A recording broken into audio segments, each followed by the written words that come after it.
आज का मुख्य विषय है भगवान कहाँ है और उनका दिव्य दर्शन कैसे होता है। वैसे तो हम सभी लोग जानते हैं कि भगवान सर्वव्यापी हैं, लेकिन किस रूप में व्याप्त हैं, कौन कौन से उनके स्वरूप है, इस विषय में आज हम चर्चा करेंगे। पूर्ण रूप पराधाम विराजत घटक अंशांशिक सृष्टि विस्तार परम नियंता आदि गुरु शिव नाम रूप गुण कर्म हजार। तब पूर्ण रूप से ये ब्रह्मांड के बाहरी भाग में पराधाम जिसे कहते हैं वहाँ विद्यमान है। घटक अंश आंशिक रूप में इन्होंने सृष्टि का विस्तार किया है। परम नियंता, इन्हें परम नियंता भी कहते हैं। इनके नाम रूप गुण और कर्म हजार हैं। इस विषय में बताएंगे कि शिव के दो स्वरूप होते हैं, एक चेतन तत्व एक अचेतन।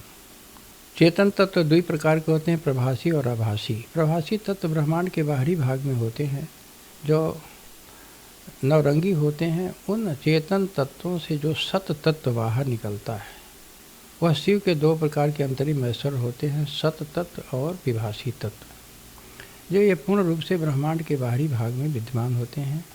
सत तत्वों के पूर्ण स्वरूप को प्रकाशात्मा कहते हैं और विभासी तत्वों के पूर्ण स्वरूप को संशयपित कहते हैं।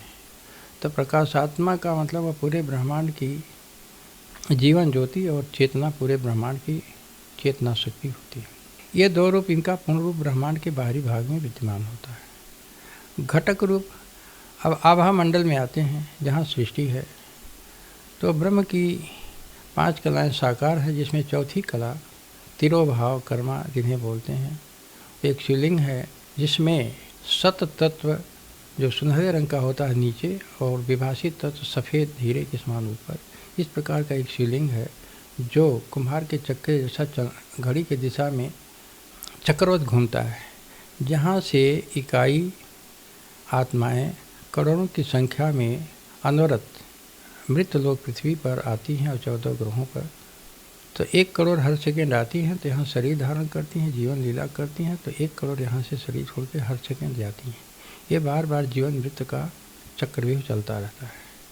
तो इस इकाई आत्मा जो सत तत्व की होती है, हर जीव के हृदय भाग में आकाश गुहा में सोने के छोटे कण इतनी चमकीली चमकती है और उनकी सहायक चेतना शक्ति चित्तपटल पर जो सफ़ेद प्रकाश की होती है। ये दो रूपों में ये हर जीव के अंदर विद्यमान होते हैं।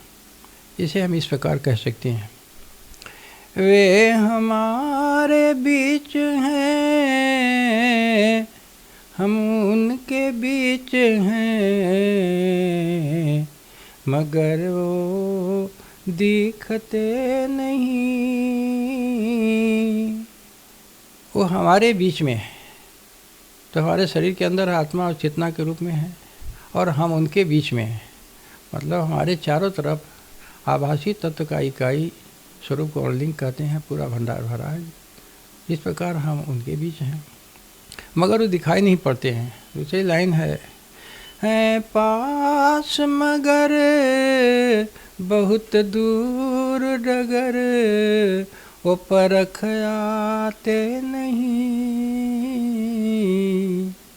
पास में है, हमारे चारों तरफ इकाई अनलिंग के रूप में हमारे शरीर के अंदर है, लेकिन वो परख में नहीं आते हैं, दिखाई नहीं पड़ते हैं। तो ये दिखाई कैसे पड़ते हैं, इस विषय में हम बताएंगे। हर जीव के जब वो गर्भगृह में होता है, उसका निरूपण होता है, तो उसके चित्त पटल पर एक माया का पर्दा लगा दिया जाता है। माया के पर्दे से एक तीसरा नेत्र उसका ढक दिया जाता है, जिसे हम निष्कल नेत्र कहते हैं। तो जैसे ये दो नेत्र साकार होते हैं, साकार नेत्रों से हम साकार रूप का दर्शन करते हैं, उसी प्रकार से उस निष्कल नेत्र से निराकार स्वरूप का दर्शन करते हैं।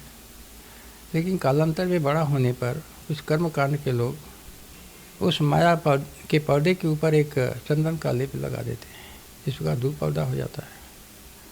तो जब तक ये निष्कल नेत्र नहीं खुलता है तब तक हम निष्कल स्वरूप को नहीं देख पाते हैं। इसे इस प्रकार हम कह रहे हैं, निष्कल नयन से सत दर्शन होई, अद्वितीय शोभा देखे कोई कोई, प्रेम आधार मिलन शिव होई, अचित गति साधी भजे जो कोई।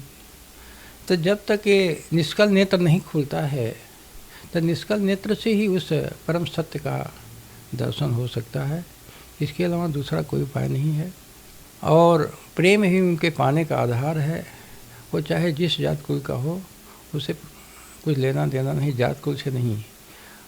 जो भी प्रेम के चरम सीमा पर चित्त गति को साध कर आत्मा से योग करता, आत्मी योग, इसके योग होने के बाद जिनका निष्कल नेत्र खुल जाता है और यह दूरी जब तप यज्ञ सत्कर्मों द्वारा बढ़ती बढ़ती जब पांचों कलाओं से योग करती तो पंचकला योग त्रिविध बेढ़ा पार करके जब ऊपर जाती है नवमंडल में, तो नवमंडलों के बीच प्रकाश आत्मा विद्यमान होते हैं जो 27 करोड़ किलोमीटर की दूरी में होते हैं, सत तत्वों का भंडार जो पूर्ण रूप होते हैं।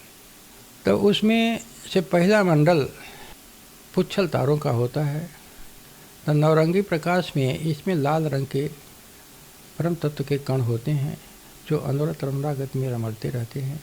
उनके रमणने से उत्पन्न ध्वनि को उद्घोषनाद कहते हैं, गर्जना जैसी।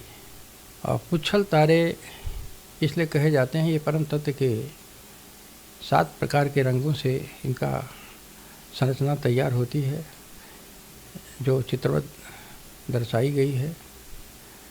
बाहरी भाग पर बैगनी रंग के चमकीले परम तत्व के कण होते हैं जो अद्वितीय चमक से चमकते हैं, जिनसे निकलने वाली किरणें नेत्र संरचना के दोनों तरफ पुंछ जैसी बाहर निकलती हैं, जिन्हें उच्छल तारे का रूप दे दिया जाता है। इस निकली हुई किरणों को त्रिविध बेढ़ा में जो बीच में बाणगंगा में बिना लोग रहते हैं, इसे एब्जॉर्ब कर स्वचालित यंत्र बनाते हैं। और इनका आभा मंडल में कोई कर्म नहीं होता है पुच्छल तारों का। ये तो इनकी प्रकाशीय संरचना हुई, और प्रकाशीय संरचना में सुंदर पुरुष रूप भी धारण कर सकते हैं। तो जो साधक के निष्कल नेत्र की दूरी उस त्रिविध बेढ़ा को पार कर परम तत्व से दर्शन करती है, उसे परम तत्व योगी कहते हैं। और जो इस धुन को सुनते हैं, उस सुनने वाले साधक को निरोगिता मतलब रोगों से मुक्त हो जाता है, जो उद्घोष नाद सुनता है।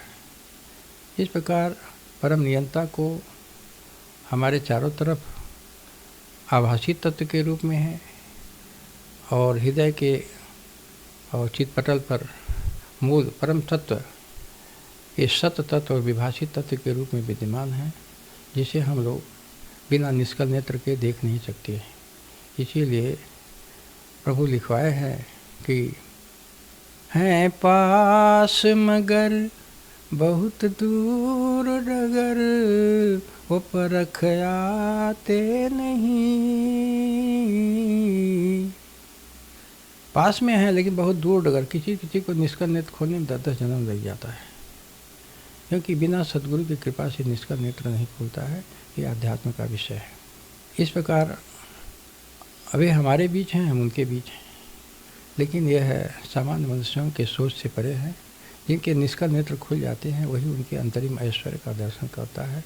इस प्रकार महाशक्ति अनाथ बोलिका जो ब्रह्मांड की चेतना है, उस आदि माता पिता गुरु को कोट कोट प्रणाम कर।